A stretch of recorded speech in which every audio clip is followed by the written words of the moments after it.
You gonna turn out to be some dealer in the hood, or some pimp in Malibu mansion, the Playboy mansion, or something like that. How do you combat that and still try to make your life? See, you talking to a dude, right? I mean, you listening to a dude. You ain't talking, but you listening to a guy, that had to combat all that. I combated all that. You don't know what I had to hear my father tell me. You understand? About some stuff, and I was like, one moment he like, yeah, man, I want to see you do this. The next moment, when that evil spirit get in him, he was like, yeah, I want you to be this way. For real. He had some days where he was speaking positive, and I'm talking to brothers that had a father or may not have had a father in the household. You understand? It was just fortunate that I went back to my father a couple of times, to say like, look, dude, I'm your creation you created. We got to get an understanding right here. There needs to be some healing. There needs to be some deliverance here. And most of the time I had to be the mature one, when I could have been like, my daddy ain't nothing but a coward. But I wanted to truthfully be like, I wanted to change that mindset and be like, hey, dude, listen to me right here. Hear me out. I understand your A, B, C, D opinions and stuff like that. But hear me out. I'm a totally different person. And I had to think about that in my own personal life. And I want to encourage somebody that's going through something, and I just want to keep it 100 with you and some. I keep it 1,000. Forget 100. I'll keep it 1,000,000. You got obstacles that you facing. Real people go through real things around here. And the hoods, they go through where they be like, your mama say, you gonna be just like your daddy. You understand? And then when you turn out to be like your daddy, not like your daddy, they still coming up against you. You know what I'm talking about? I've been there. You understand? I've done that. You understand? I had relatives that said that, like, you gonna be just like your daddy. Then when I didn't, and I started doing something different, then they lost total respect for me, because what they saw and said didn't come to pass. I turned out to do something different. I didn't fulfill the dream that came out of their mouth. You understand? And so how do you make it through all that? Some people will dog you, and everything. They will dog you to the T, but then you say, where were y'all at when I needed you? Why weren't y'all praying like y'all was supposed to be praying? If that's what you believed in, then why didn't you pray for me? Do you know what I had to go through? You didn't even ask me when we were coming. Most parents didn't even ask their kids, like, how did you do today in school? What did you go through? Most of them were stressed out about stuff that they was going through. This is what folk in the hood be dealing with. You understand? They deal with that. You deal with animosity and jealousy and contentions and strife because people don't have an outlet, so they put it on you. They'll put that mess on you. And this is what we chopping it up about. This is chop it up time. It's cutter time right there.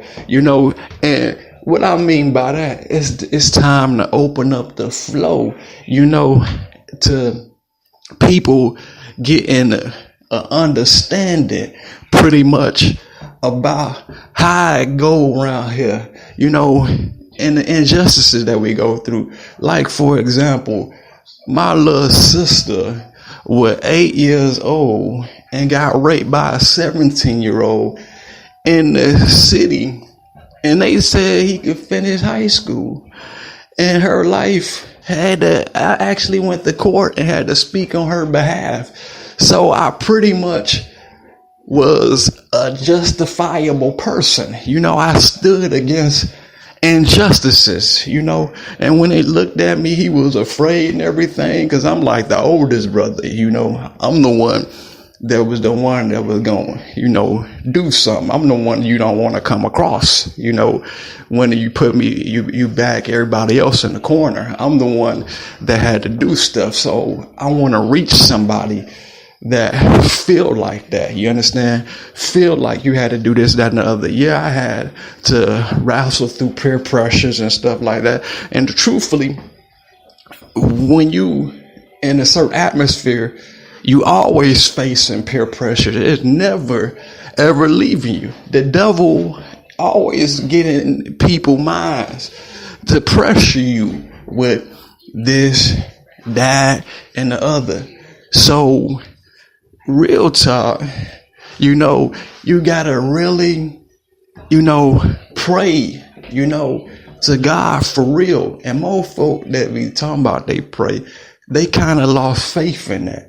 They really lost faith in that, because they lost respect for the people who taught them. Even in the houses of the worship, they lost respect for them, because they were saying the same thing. And then they didn't make room. They wanted to be the leader of another generation when they knew pretty much their time was up.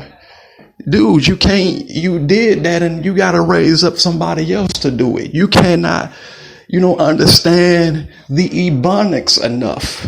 You understand, to reach us this time, your time was in this time. It ain't, in that time that you was in, where people understood. So what you doing for that time ain't gonna work in this time, and they don't understand that you gotta bag back, because you ain't been through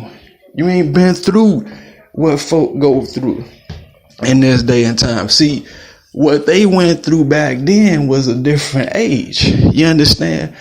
And there was people that understood them for that time, and in this time, there's a person that understand this time. See, you didn't come up with us when prayer was out of schools, you understand? And all them years from where I came from, all the way from the 3rd grade, all the way up to this age here, I really, truthfully, to be real with you, I never seen nobody do nothing. Straight up. I never respected a lot of people I didn't even respect, because they let things happen that I was like, dang, I never seen an organization do nothing. I didn't see no organizations do nothing. When my parents used to go through, my mother used to go through, I didn't see none of them do nothing. I'm like, man, I didn't see none of the organizations, truthfully, that I support, today, realistically, I didn't see none of them doing that. They wasn't part of nothing at that time, but since I got out, I felt like maybe I need to offer a solution to them so they can understand more clearly how to effectively do something, and understand why people retaliate the way that they retaliate. And the first thing people say, people who was suffering and make it somewhere, they go back and they say, well, that's a mental issue. But see, you got to offer solutions to the stuff that you held yourself not guilty for.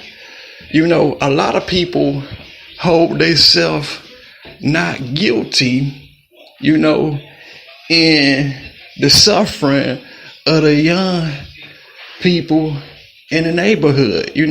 For my generation, they didn't want to see them doing nothing. You understand? They didn't want to see them become like that. And most of them that did, hooray for that. But if you ain't ever been through it, where your mother had to go through domestic violence and stuff like that, and you had to do other things to live, you don't know nothing about that. You understand?